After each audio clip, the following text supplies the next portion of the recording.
Right, part 6, after our abrupt cutoff last time. Let us listen a while to the melodious laughter of Mr. Cloaker back there.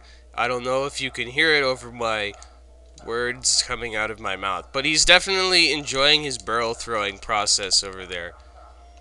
So let's just use these barrels in a non-cautious and directly forward manner, which results in us lying in swamp water, which is really quite a delectable pastime if it's particularly high quality swamp water, which is basically unheard of in Donkey Kong Country land.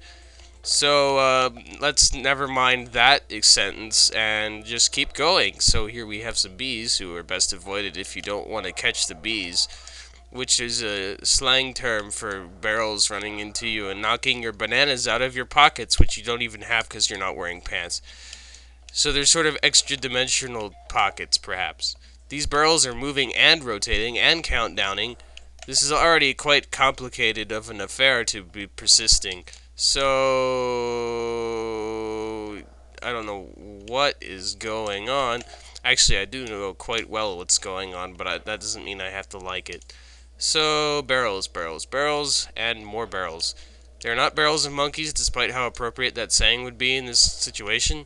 So here are we going to reload again, and we're going to fire in more barrels. That worked out pretty well for us now, didn't it? Floating over the bee, there's a cannon, but where's the cannonball? I don't know, there's a barrel just sitting there, but it's not the same kind of barrel we can use.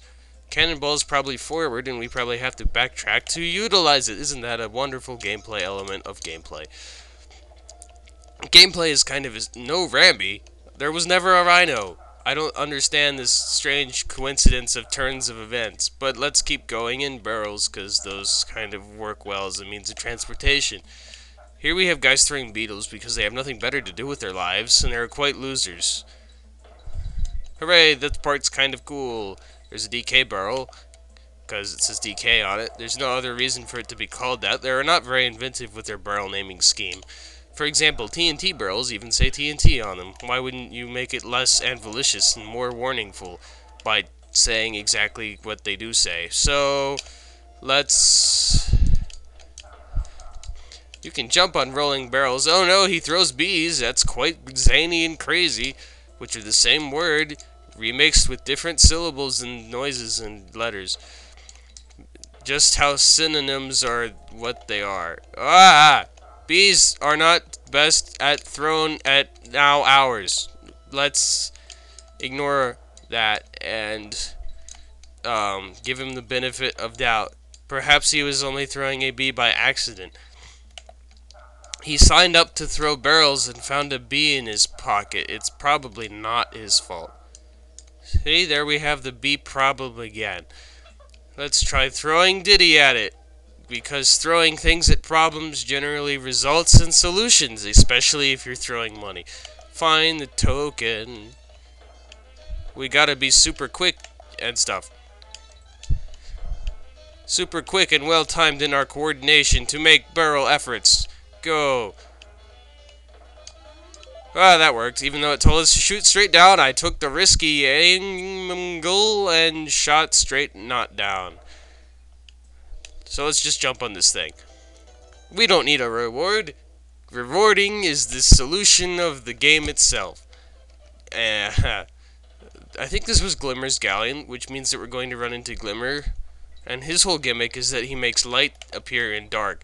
That guy can breathe underwater, but as a result he walks particularly slow, and you can't jump on him because you're swimming instead. There's an arrow telling us to go this way. Despite the arrow being discollectible, it is possible to follow its advice and proceed through the banana trail. Here we have Glimmer. His name is Glimmer because he glimmers, but he's not gold. That's because gold is what doesn't or might not glitter, not glimmer. They're similar words, but you shouldn't get confused because, well, maybe Gandalf is senile. So, here we are passing, despite Gandalf's senile warnings of irrelevant locations. So, bananas. Yeah. Oh, boy. Yeah, the whole gimmick of this level, in case I didn't already tell you, even though I did tell you, is obviously that you have this narrow cone of vision. It's quite inconvenient. a little bit. Oh no, I've lost to Dixie. How will I ever survive? Probably by swimming as Diddy, because Dixie's ponytail is quite... Well, that pufferfish had a little nervous breakdown there, which resulted in his conducive explosion disorder firing off. And that's not really a nice thing for anyone to be involved in or around, so we're just going to pretend it never happened and write a nice eulogy for him as our homework assignment. 1.5 space, 12-point font, Dixie, and starfish. That's your assignment, class. I hope you take it into stride and don't explode into 4 cylindrical points. Plus, please don't make up any words on your assignment. That would be unwise. Where am I? Oh, I am right there. In prime position to avoid Mr. Jawfish there, and Starfish Sam, despite his real name probably being like Strigula, which sounds kind of like a Roman emperor that doesn't really exist. Ah, here we have some prime Donkey Kong barrel, fashioned by Donkey Kong himself in order to hoard his tempestuous scores of wine that aged for several years before releasing as a sequel to his hit sequel. And by the way, we have nothing against Mario anymore. I don't think we've mentioned that. This fish is going to explode in a way which is dangerous to me, and he has demonstrated that as such by killing me into death. Yay. There we have banana coins, which are unobtainable by my present positioning. So let us duck into this little conclave to avoid the explosion of the fish that explode. I don't know if conclave is the right word, but using the wrong word in the wrong situation always makes a vocabulary more lively to discuss. And that is why the Society of Undiscussed Libraries is existing. Yes, words coming out of my mouth, which seems to be a new catchphrase, but you shouldn't announce the catchphrasiness of a catchphrase for the fear of the phrase catching on in a way that would negatively publicity you. I need to stop being killed by fish and other aquatic life forms which are directly related to fish in other ways, such as where they live, and the fact that they are in this level, which is where they live.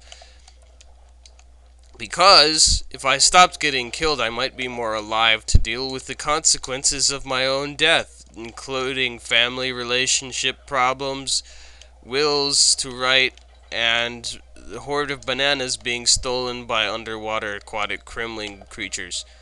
Even though they are not crimlings, they are probably employed by them to pace back and forth in a horizontal pattern and or willingly kill themselves in my presence, which would result in shooting parts of themselves in different directions with the hopes of impeding my progress, even though they do not succeed directly because of this barrel shooting me up into the atmosphere, which allows me to... Oh no, a porcupine! How will I deal with this problem? Probably by not dealing with it and instead moving on with my life.